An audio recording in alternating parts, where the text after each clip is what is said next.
So a few nights ago, I went to an acquaintance of mine's birthday party, right? And it was a house party, so you know the usual loud people dancing, although mainly they were playing pool in their like big garage area. It was like patio.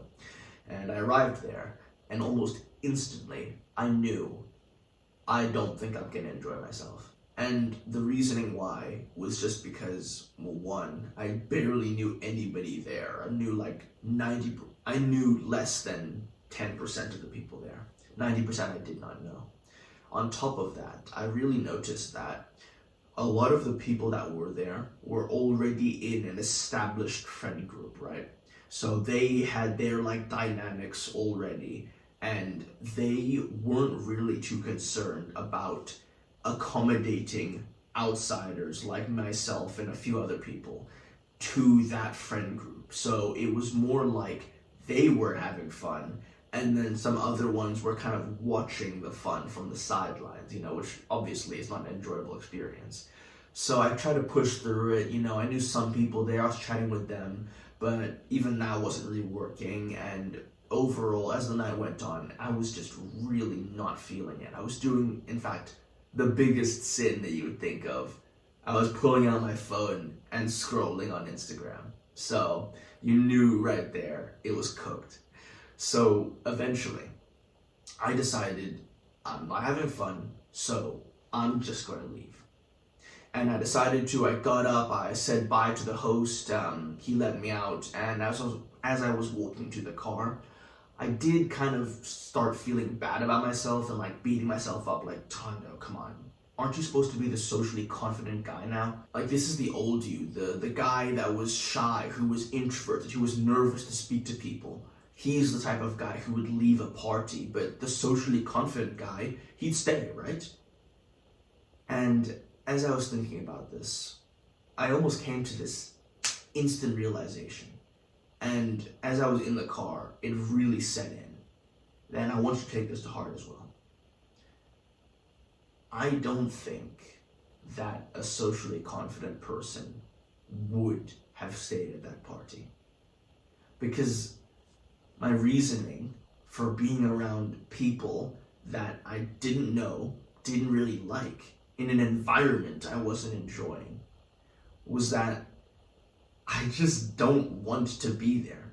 And a socially confident person would respect their time.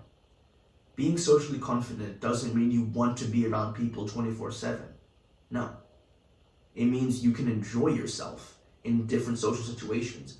But if you don't feel bad about it. You don't force yourself to stay because that's needy, that's insecure.